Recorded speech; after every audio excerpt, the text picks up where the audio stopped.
ابتدا ہے رب جلیل کے بابرکت نام سے جو دلوں کے بھید خوب جانتا ہے۔ نحمدہ ونصلی علی رسولہ الکریم، اما بعد فاعوذ باللہ من الشیطان الرجیم، بسم اللہ الرحمن الرحیم۔ معزز سامعین، ناظرین، حاضرین، پچھلی ویڈیو میں ہم نے نوح علیہ السلام کا قصہ بیان کیا۔ آج کی ویڈیو میں نوح علیہ السلام جب کشتی سے اترے اپنی قوم کو لے کر اور پھر آباد ہوئے تو اللہ نے نوح علیہ السلام کی اولاد میں جو برکت دی، جو نوح علیہ السلام کے بعد ان کی قوم میں واقعہ ہوا، آج اس کے بارے میں قصہ بیان کریں گے۔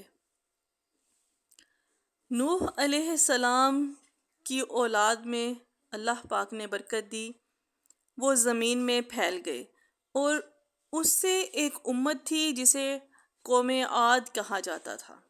وہ بہت طاقتور آدمی تھے، بہت طاقتور انسان تھے، ان کے جسم لوہے کی طرح سخت تھے، وہ ہر ایک پر غلبہ پا لیتے تھے، ہر ایک پر غالب آ جاتے تھے اور ان پر کوئی غلبہ نہ پا سکتا تھا۔ وہ کسی سے نہیں ڈرتے تھے اور ان سے ہر کوئی ڈرتا تھا، اور اللہ نے عاد کو ہر چیز میں برکت دی۔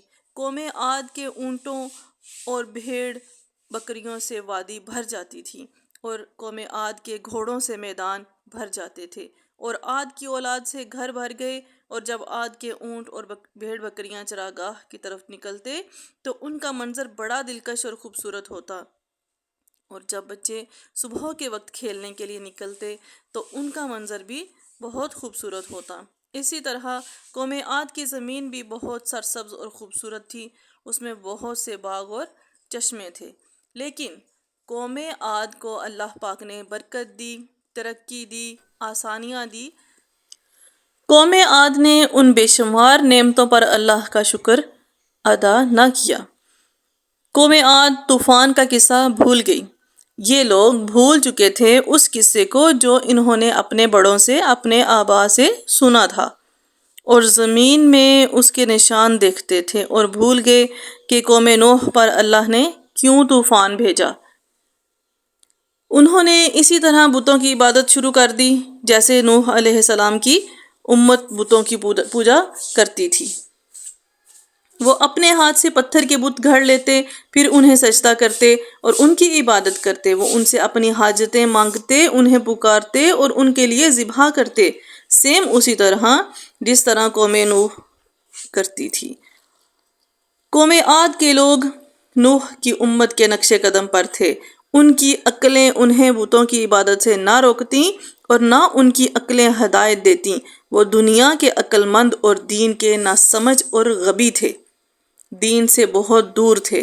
قوم عاد ناشکری ہونے کے ساتھ ساتھ سرکش قوم تھی۔ عاد کی قوت ان کے لیے اور لوگوں کے لیے وبال بن گئی، اس لیے کہ وہ اللہ پر اور آخرت پر ایمان نہیں رکھتے تھے۔ ان کو ظلم سے کون سی چیز روکتی، جب ان کو اس چیز کا اندازہ ہی نہیں تھا کہ ہم غلط کر رہے ہیں اور ہم سے اس چیز کا سوال ہوگا، ہمیں اللہ کے ہاں جواب دینا ہوگا۔ ان کا خدا پر، اللہ پر ایمان ہی نہیں تھا، آخرت پر ایمان ہی نہیں تھا، تو پھر کیسے وہ رکتے برائی سے؟ انہیں سرکشی سے کون سی چیز روکتی؟ وہ لوگوں پر ظلم کیوں نہ کرتے؟ اور وہ اپنے اوپر کسی کو نہ دیکھتے تھے۔ وہ سمجھتے تھے کہ ہم ہی سب سے اوپر ہیں، باقی سب ہم سے حقیر ہیں، نچلی قوم ہیں، اور انہیں حساب و کتاب اور عذاب کا خوف نہ تھا۔ وہ جنگل کے درندوں کی طرح تھے جن میں سے بڑا چھوٹے پر ظلم کرتا اور طاقتور کمزور کو کھا جاتا، اور جب غضبناک ہوتے تو بپھرے ہوئے ہاتھی کی طرح ہوتے جو جیسے ملتا ہے قتل کر دیتا ہے، جسے ملتا ہے قتل کر دیتا ہے، اور جب وہ لڑنے پہ آتے تو کھیتوں اور نسلوں کو تباہ کر دیتے، اور جب کسی بستی میں داخل ہوتے تو اس میں تباہی مچا دیتے، اور وہاں کے معزز لوگوں کی عزت کو ذلت میں بدل دیتے۔ کمزور ان کے شر سے ڈرتے اور ان کے ظلم سے بھاگتے تھے۔ ان کی قوت ان کے لیے وبال بن گئی، اور اس طرح وہ شخص جو اللہ سے نہیں ڈرتا اور آخرت پر ایمان نہیں رکھتا، اس کی قوت وبال ہوتی ہے۔ قوم عاد ایک سرکش قوم تھی، ایک ناشکری قوم تھی۔ قوم عاد کے محلات، قوم عاد کو اللہ نے اتنا دیا کہ وہ قوم بہت ہی بے باک قوم بن گئی، اور عاد کو کھانے پینے اور کھیل تماشے کے علاوہ اور کوئی کام نہ تھا، اور ان میں سے ہر ایک دوسرے پر بلند محلات اور وسیع گھروں کی تعمیر پر فخر کرتا تھا، اور ان کے مال پانی کیچڑ پہ ضائع ہوتے تھے۔ وہ جو بھی خالی اور اونچی جگہ دیکھتے وہاں اپنا ایک اونچا محل بنا لیتے، اور وہ اس طرح گھر بناتے جیسے انہیں وہاں ہمیشہ رہنا ہے اور کبھی مرنا نہیں ہے، اور بغیر ضرورت کے محلات بناتے تھے، جبکہ لوگوں کو رہنے کھانے اور پہننے کو نہیں ملتا تھا، اور ان میں سے غریب لوگوں کو رہنے کے گھر میسر نہ تھا، اور امیروں کے گھروں میں رہنے والا کوئی نہ تھا۔ جس نے انہیں ان کے محلات کو دیکھا اسے یقین ہو گیا کہ وہ آخرت پر ایمان نہیں رکھتے۔ اونچے محلات بنانے والے سمجھتے ہیں کہ دنیا ہی ان کا آخری ٹھکانہ ہے، جبکہ ایسا نہیں ہے۔ یہ دنیا فانی ہے، یہ ختم ہوگی۔ اللہ سبحانہ تعالیٰ کی وہ ذات ہے جو ہمیشہ سے ہے اور ہمیشہ رہے گی۔ قوم عاد اس بات کو تسلیم نہیں کرتی تھی، ان کا اللہ پر اور آخرت پر ایمان نہیں تھا۔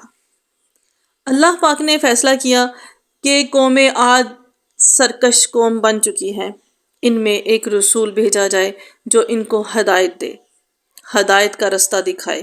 اللہ نے قوم عاد کی طرف ایک رسول بھیجنا چاہا۔ اللہ بندوں کے کفر کو پسند نہیں کرتا، اللہ زمین میں فساد کو پسند نہیں کرتا، اور قوم عاد اپنی عقلوں کو کھانے پینے کھیل تماشے اور گھروں کی تعمیر کے علاوہ کہیں اور استعمال نہیں کرتے تھے۔ ان کی عقلیں تباہ ہو گئیں اس لیے کہ وہ انہیں دین میں استعمال نہیں کرتے تھے اور انہیں عقل نہ آئی، پس اللہ نے ان کی طرف ایک رسول بھیجنے کا ارادہ کیا جو انہیں ہدایت دے، اور اللہ نے چاہا کہ یہ رسول انہی میں سے ہو، وہ اسے پہچانتے ہوں اور ان کی بات سمجھتے ہوں۔ ہود، حضرت ہود علیہ السلام ہی وہ رسول تھے جو عاد کے شریف گھرانے میں پیدا ہوئے، اور انہوں نے عقل اور نیکی میں پرورش پائی۔ ہود علیہ السلام نے جب دعوت دی قوم عاد کو تو قوم عاد کے کارنامے سنے۔ ہود علیہ السلام قوم میں دعوت دینے کھڑے ہوئے اور کہا، اے میری قوم، تم اللہ کی عبادت کرو، تمہارے لیے اس کے سوا کوئی معبود نہیں ہے۔ اور ہود نے کہا، اے میری قوم، تم کیسے پتھروں کی عبادت کرتے ہو اور اس ذات کی عبادت نہیں کرتے جس نے تمہیں پیدا کیا؟ اے میری قوم، یہ پتھر جنہیں تم نے خود تراشا ہے، آج ان کی کیسے عبادت کر سکتے ہو؟ کیسے کرتے ہو؟ کیوں کرتے ہو؟ بے شک اللہ نے تمہیں پیدا کیا اور تمہیں رزق دیا اور تمہیں مال اولاد کھیتی اور نسل میں برکت دی، اور قوم نوح کے بعد تمہیں قائم مقام بنایا اور تمہیں جسمانی قوت عطا کی۔ ان نعمتوں کا حق تو یہ تھا کہ تم اللہ کے سوا کسی اور کی عبادت نہ کرتے۔ بے شک کتا جسے تم ایک ہڈی پھینک دیتے ہو وہ تمہارے گھر سے نہیں جاتا اور سائے کی طرح تمہارے ساتھ رہتا ہے۔ کیا تم نے کسی ایسے کتے کو دیکھا ہے جس نے اپنے مالک کو چھوڑ دیا ہو اور کسی دوسرے کی طرف چلا گیا ہو؟ کیا تم نے کسی حیوان کو دیکھا ہے کہ وہ پتھر کو پوج رہا ہو؟ یا تم نے کسی حیوان کو دیکھا ہے جو بت کو سجدہ کرتا ہو؟ کیا انسان حیوان سے زیادہ ذلیل ہے یا اس سے زیادہ عزت والا ہے؟ حضرت ہود علیہ السلام نے اپنی قوم کو بہت سمجھانے کی کوشش کی، قوم نے صاف جواب دے دیا۔ قوم کھانے پینے اور کھیل تماشے میں لگی ہوئی تھی اور دنیا کی زندگی سے راضی اور مطمئن تھی۔ ہود کی بات سے تنگ دل ہوئی اور ان میں سے کسی نے دوسرے سے کہا، ہود کیا کہتا ہے؟ وہ کیا چاہتا ہے؟ ہم اس کا کلام نہیں سمجھتے۔ انہوں نے کہا، بے وقوف ہے وہ یا دیوانہ ہے۔ اور جب ہود نے انہیں دوبارہ دعوت دی تو قوم کے شریفوں نے کہا، بے شک ہم تمہیں بے وقوفی میں دیکھتے ہیں اور ہم تمہیں جھوٹوں میں سے خیال کرتے ہیں۔ قوم عاد نے حضرت ہود علیہ السلام کی تبلیغ کو جھٹلایا، ان کی بات کو نہ سمجھے، ان کی بات کو نہ مانا اور ان کو دیوانہ، بے وقوف اور پاگل کہنے لگے۔ حضرت ہود علیہ السلام نے فرمایا میں کوئی پاگل نہیں ہوں بلکہ جہانوں کے رب کی طرف سے رسول ہوں، تمہیں اپنے رب کے پیغامات پہنچاتا ہوں اور میں تمہارا مخلص دوست اور امانت دار نصیحت کرنے والا ہوں۔ اللہ اکبر۔ حضرت ہود علیہ السلام کی قوم نے ہود کی بات نہ مانی، لیکن حضرت ہود علیہ السلام بہت دانا انسان تھے۔ وہ مسلسل اپنی قوم کو نصیحت کرتے رہے اور انہیں حکمت اور نرمی سے بلاتے رہے۔ ہود علیہ السلام نے کہا، اے میری قوم، میں کل تمہارا بھائی اور دوست تھا، کیا تم مجھے پہچانتے نہیں ہو؟ اے میرے بھائیو، تم مجھ سے کیوں ڈرتے ہو اور مجھ سے کیوں بھاگتے ہو؟ میں تمہارے مال میں سے کوئی چیز کم نہیں کروں گا، میں تم سے کچھ نہیں لوں گا۔ اے میری قوم، میں اس پر تم سے مال کا طالب نہیں، میرا اجر تو اللہ کے پاس ہے۔ اے میری قوم، اگر تم اللہ پر ایمان لے آؤ اور اللہ نے مجھے تمہاری طرف بھیجا ہے، میں تم سے کلام کرتا ہوں اور نصیحت کرتا ہوں، کیا تمہیں تعجب ہے کہ تمہارے رب کی طرف سے نصیحت آئے ایک آدمی پر تم میں سے تاکہ وہ تمہیں ڈرائے؟ قوم عاد سے جب کوئی جواب نہ بن پایا، جب ان کو نہ سمجھ آئی کہ ہود علیہ السلام کو کیا جواب دیں، تو کہنے لگے، تجھ سے ہمارے معبود روٹھ گئے ہیں، اس لیے تمہاری عقل کو مرض لاحق ہو گیا ہے، بیماری لگ گئی ہے تمہیں ہود، بتوں کا وبال تم پر پڑا ہے۔ ہود علیہ السلام نے کہا، بلا شبہ یہ بت پتھر ہیں، یہ کسی کو نفع دیتے ہیں نہ نقصان دیتے ہیں، کسی کا کوئی فائدہ بھی نہیں کر سکتے، نقصان بھی نہیں کر سکتے۔ یہ بت پتھر ہیں، بولتے ہیں نہ سنتے ہیں نہ دیکھتے ہیں، بلا شبہ یہ بت بھلائی اور تکلیف کا اختیار نہیں رکھتے اور نہ کسی کے نفع اور نقصان کا اختیار رکھتے ہیں، اور اس طرح تم بھی نفع نقصان کا اختیار نہیں رکھتے اور تمہیں مجھے فائدہ پہنچانے اور نقصان دینے کا اختیار نہیں ہے۔ میں تمہارے بتوں کو نہیں مانتا اور نہ ان سے ڈرتا ہوں، میں بری ہوں اس سے جو تم شرک کرتے ہو۔ بے شک میں نے اللہ پر توکل کیا ہے جو میرا اور تمہارا رب ہے، ہر چیز اس کے ماتحت ہے اور کوئی پتا بھی اس کے حکم کے بغیر نہیں گرتا۔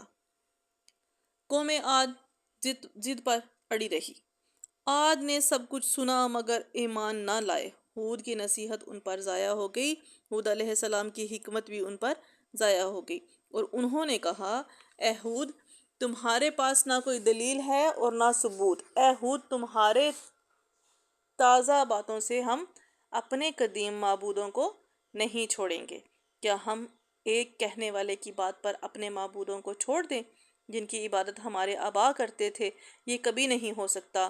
اور اے ہود، تو ہمارے معبودوں کو مانتا ہے نہ ان سے ڈرتا ہے، تو ہم بھی تیرے معبود کو نہیں مانتے نہ اس کے عذاب سے ڈرتے ہیں، اور ہم تمہیں کافی زیادہ عذاب کا تذکرہ کرتے ہوئے سنتے ہیں۔ ہود، وہ کہاں ہے اور کب آئے گا؟ قوم عاد بہت ہی سرکش قوم تھی۔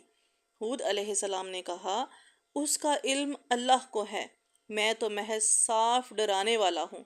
عاد نے کہا، ہم اس عذاب کے منتظر ہیں اور اسے دیکھنے کا شوق رکھتے ہیں۔ ہود کو ان کی جرأت پر تعجب ہوا اور ہود نے ان کی اس حماقت پر افسوس کیا۔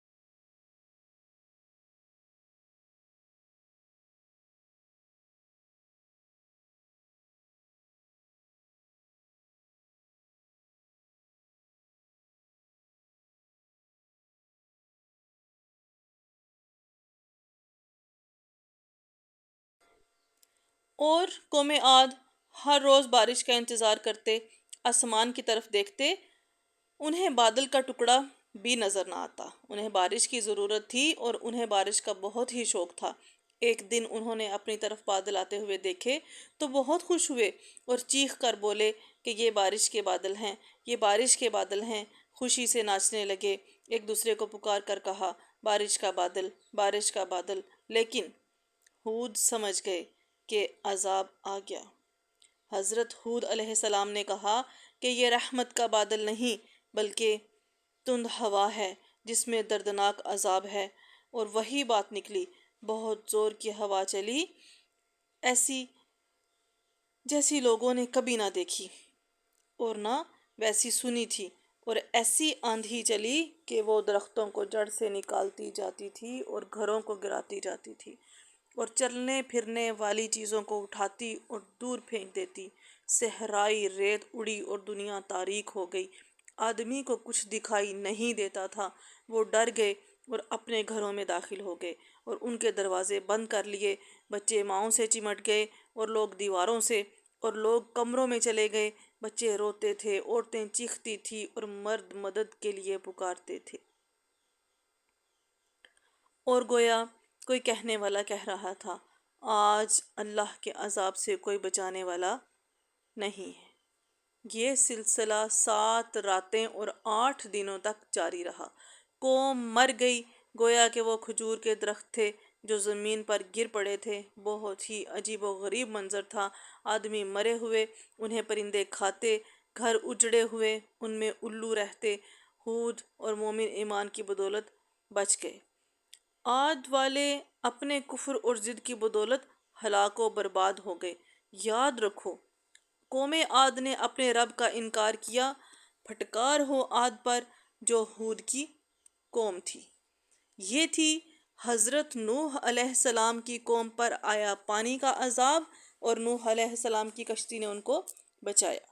ان کے بعد اسی قوم نے، جب اللہ پاک نے ان میں برکت دی تو وہ اس قوم میں ایک قوم عاد ہو گئی، اور عاد نے سرکشی کی اور اس پر اللہ نے آندھی کا عذاب بھیجا، اور اس آندھی کے عذاب سے ہود علیہ السلام اور ایمان والے بچ گئے۔